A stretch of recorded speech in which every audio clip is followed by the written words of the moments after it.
Good morning, everybody, and welcome back to the channel. So this morning it's raining, beautiful rain. Not going to complain about that. Dad and I are heading up to New Paris Tractor Parts. We're going to get some parts for these tractors, and the other tractor's sitting outside. We're going to get a set of rims for the 720 today.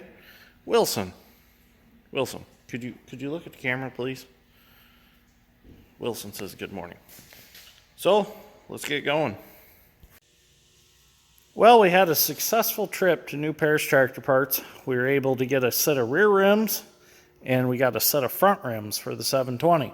So now Dad's in the process of calling around, getting tire prices. We're going to get some Firestone tires to put back on these. We're going to go with 3-rib front tires now instead of the wagon-style rib tires we have on it now. We're a big fan of the 3 ribs. We got the 3 ribs on the 4430. So that's the tire that we like. So we're going to get them also for the 720, and they're going to be just a hair, I think they're going to be a hair wider than what's on the 720 now. So it's going to look beefy. Plus we're going to go with a little bit larger rear tire, so it'll look a little beefier there too. So got some nice underfirth rims. They're powder coated. This matches perfectly to the yellow that the tractor came from factory with. So it's going to look really good when it's all done. We're going to put beet juice back in these. Right now it's got calcium chloride, and that's what causes the rims to rust out. So we're going to put beet juice in these because that's not corrosive. And we're afraid if we don't, it's not going to pull like it does. Dad had a 5-bottom plow behind it the other night plowing the sweet corn patch. I wish I was here for it. He put one of the 4-bottoms behind it, and that 4-bottom needed some work as the tail wheel drags crossways behind it.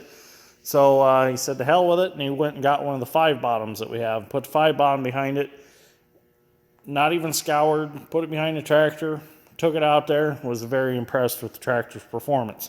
So we're going to leave it weighted the way it is. We'll probably throw a couple of wheel weights on. So, but we're afraid that if we don't put the beet juice in them, it's not going to pull like it does now. So we're going to definitely put the beet juice in them. And then we also got a battery box, because our 720 right now has the cushion suspension seat on it, and the battery box we have now has a little toolbox door in the back. And from what I've told, the earlier 720s had the battery boxes carried over from the 70s, which the 70s didn't have the cushion seat, and so they put those battery boxes on them, and with that cushion seat you can't get that door open.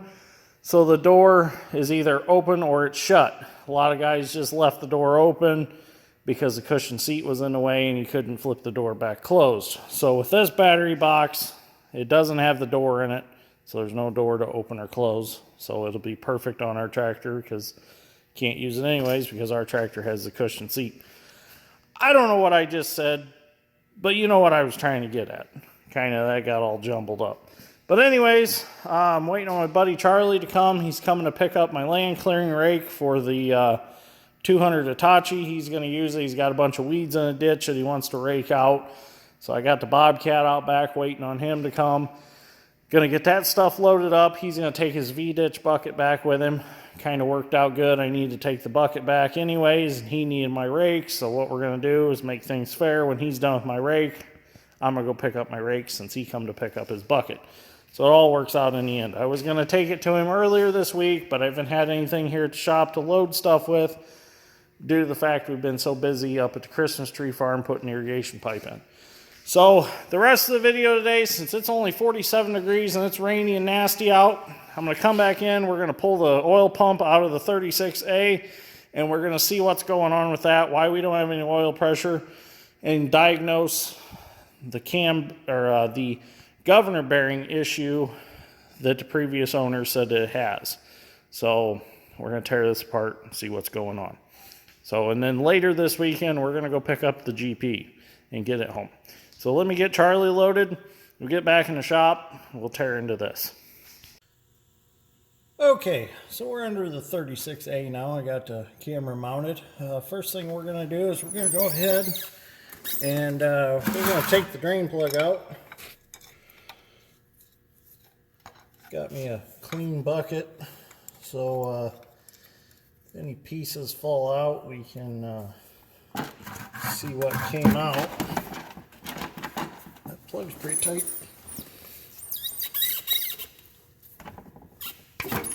Yeah. They had that good and tight.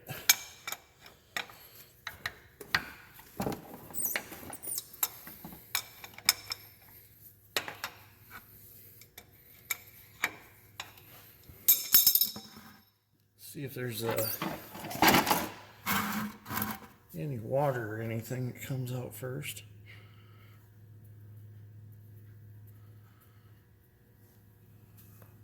Well, don't see no water or anything, so that's a good sign.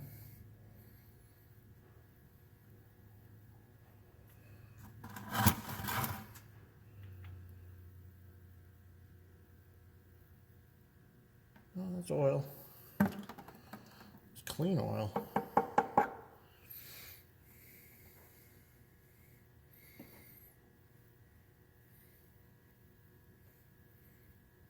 So we'll get that drained out, and then we'll pull the oil pump out, see what we got going on in there.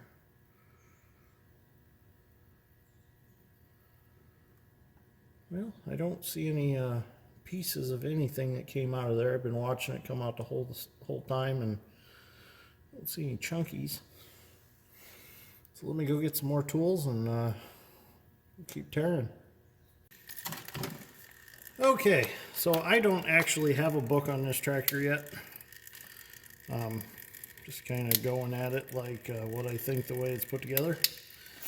I'm waiting on my book to come, but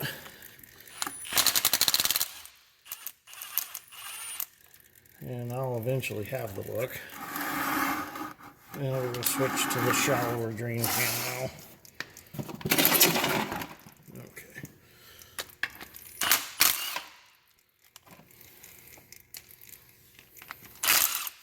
But I will definitely have a book for reassembly.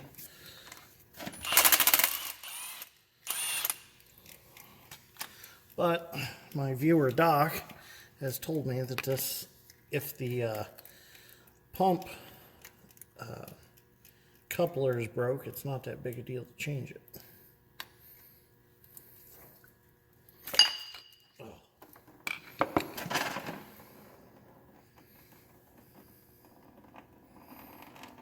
There's the actual pump itself.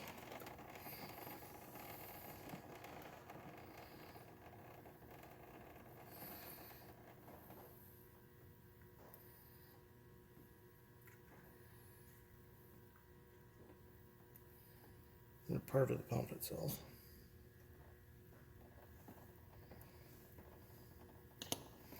Probably shouldn't have took that cover off.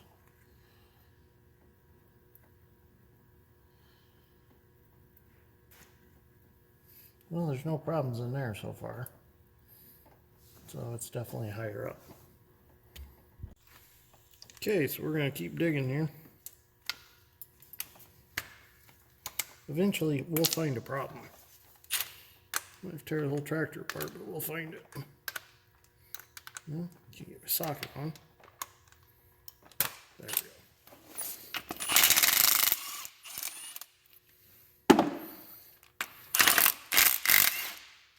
I don't know if they put some Lucas oil treatment or something in this oil, but it's like really slimy. I don't know what the deal is. Okay, let's see what we get now. I don't know if I can get that started.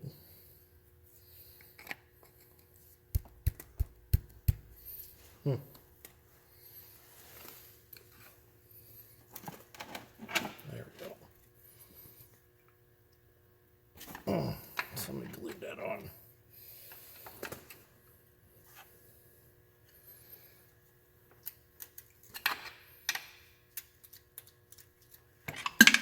There we go.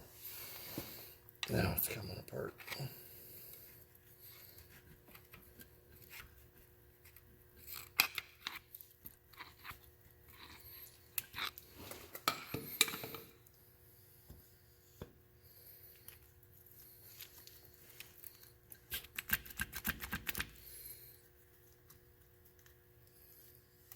Well, that's broke. That cast piece is broke. So it had to come apart anyways.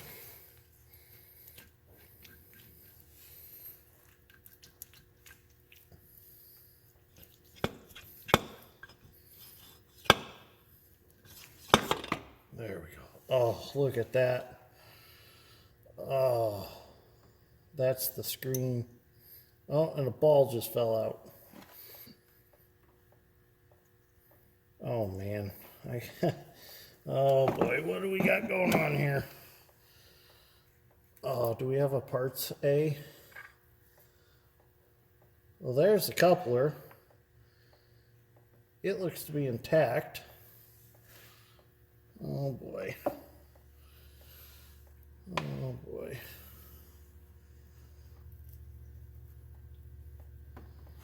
What else do I feel up in here? Oh, she's nasty. Uh-oh. Not sure what that is. It's a piece, though.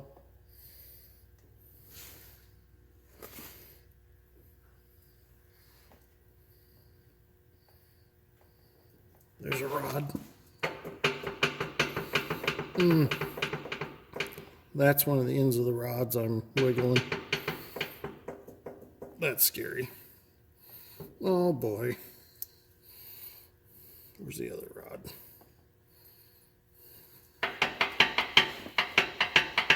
Uh-oh. Okay. Well, I've got some more investigating to do.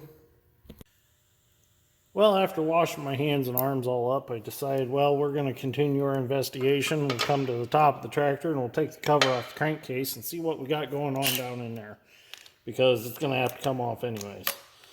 So, go ahead and take this cover off.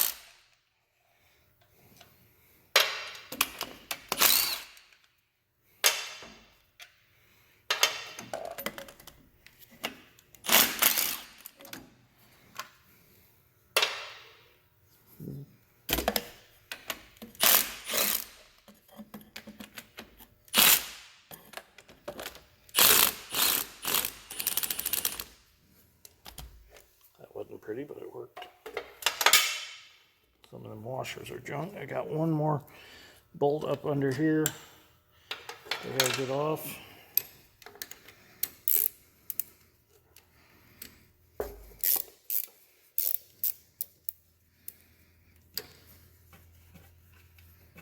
Okay, now I'm gonna have to go around the other side of the tractor and pick that off. It's got to come out that way.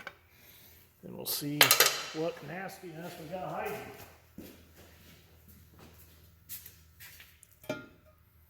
Oh yeah, there we go. That gets some light on the subject. What's this here? Let's see what we got in the hole. Oh, it's nasty down in there. Oh boy. Yep. Turn it from there.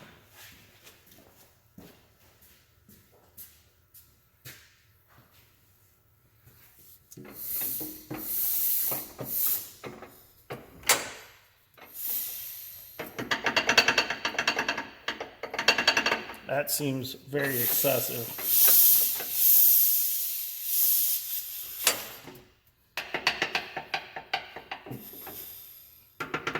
This rod don't have quite as much play.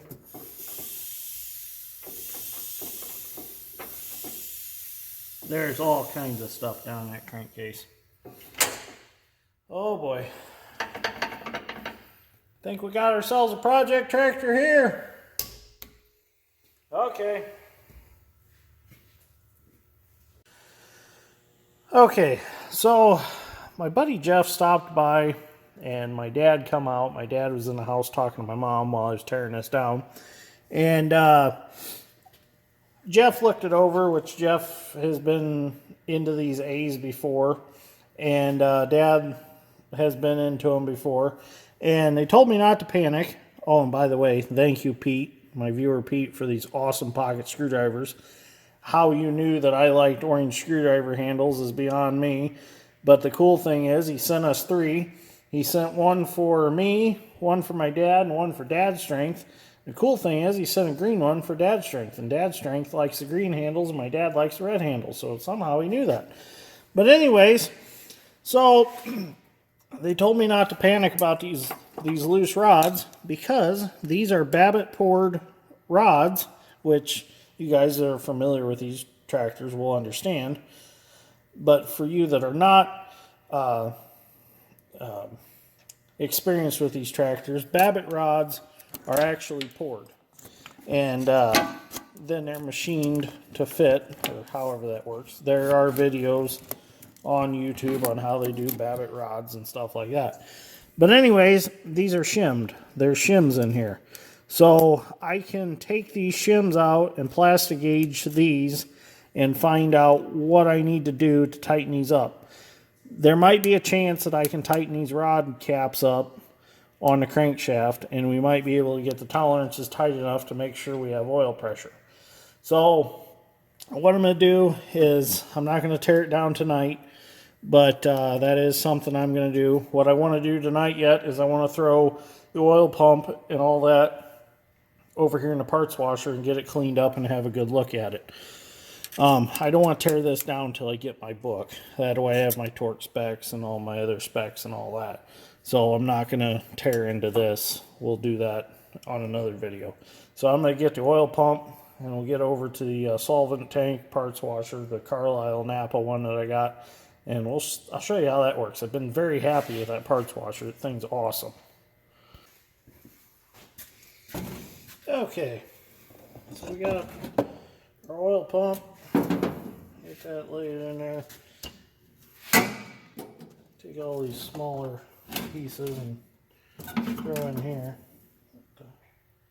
Oh, the sticker fell off. Don't need that sticker anyways. Some bolts. The plug. Whatever that piece is, I want to clean that up, see what that is, where it came from. Okay.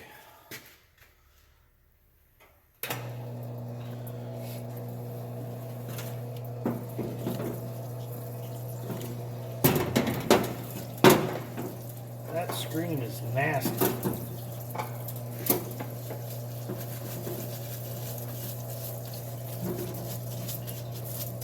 I don't know what that all is. I don't know if it's dirt or just engine sludge.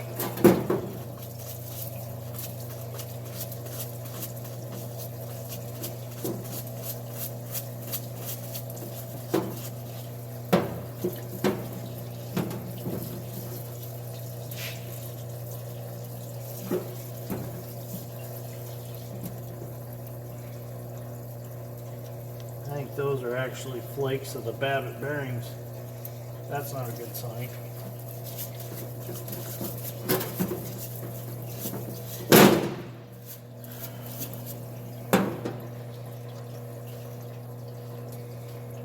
That gasket's pretty junk. So you have to find a new gasket. It's made out of some old goat scrotum or something, I don't know.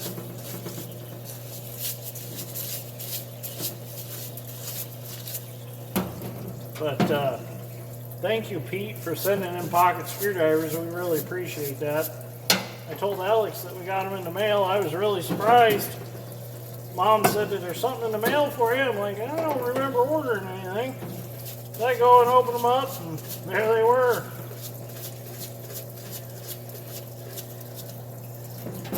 Really made my day, that's for sure.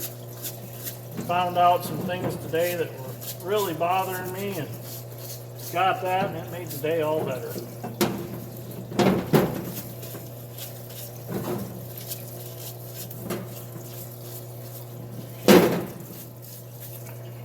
Not bad things that bother me, just ex-old lady problems, you know.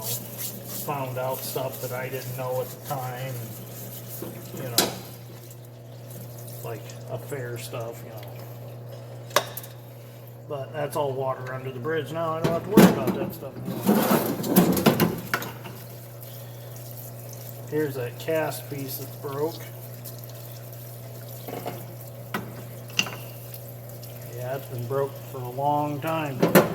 We'll see about getting all that from new Paris tractor parts. This should slide out of here. I don't know why it ain't coming out.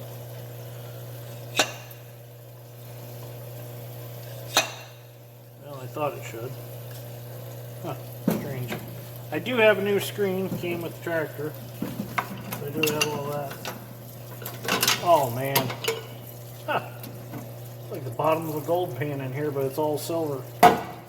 Got a bad feeling. I think we're going to be tearing the tractor completely down. Oh well. Project tractor. YouTube content. Like that piece right there. Yeah, that's a big piece of Babbitt. I mean, it looks like a... See that? Yep. She might be toast. But here's the oil pump coupler, and it's not broke, so the oil pump's running. Just not tight enough tolerances to make oil pressure. So, yeah, she's done for. Here's all this out.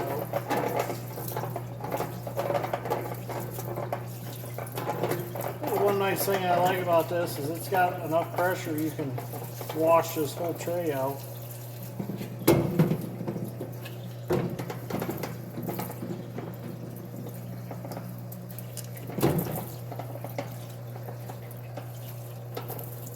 Oops. Blow that out. It'll get caught in the filter on it. Okay, so what we have determined is the John Deere 36A project is probably going to be a little more involved, because I don't think that by taking shims out we're going to get them rods tightened up. After I seen the amount of material that come out of this suction screen, that's got me worried. So if anybody wants to leave me any suggestions in the comments, please go ahead. I greatly appreciate that, because I know that there's guys that are watching this that are more experienced than I am, and I greatly appreciate it in the input I can get and helpful hints and tips along the way. So that's part of why I do this. I do it to help the ones that want to do it, and I do it to entertain the ones that have done it, so they can sit there and be like, oh, this guy don't have a clue what he's doing. But I do this also so that I can be educated by you, the viewers, that have done this, because I know you'll leave in the comments what I'm doing wrong, and I appreciate the criticism. So anyways, everybody have a good night, a safe weekend, and thank you for watching. We will continue on this project, so make sure you give me a like and subscribe if you want to, and follow along with me. I don't know if I'm going to stay on this project. If it gets to a certain point, I might have to put it out in the shed till I get time to really get creative with it, but we'll see on what I can do for now. I mean, if them rods have to be redone, I got to find somebody that does the Babbitt rods and all that, or I don't know if I can get a machine for inserts. I don't know. So I'll have to do a lot of research on it, and if anybody's got any ideas, leave that in the comments, please. So anyways, I think I'm going to go home for the night. It's kind of late, and as Forrest Gump says, he thinks he's tired now. So I think I'm going to head home and get some sleep and mess around with this tomorrow. So as always, thank you for watching, and I will see you all in the next one.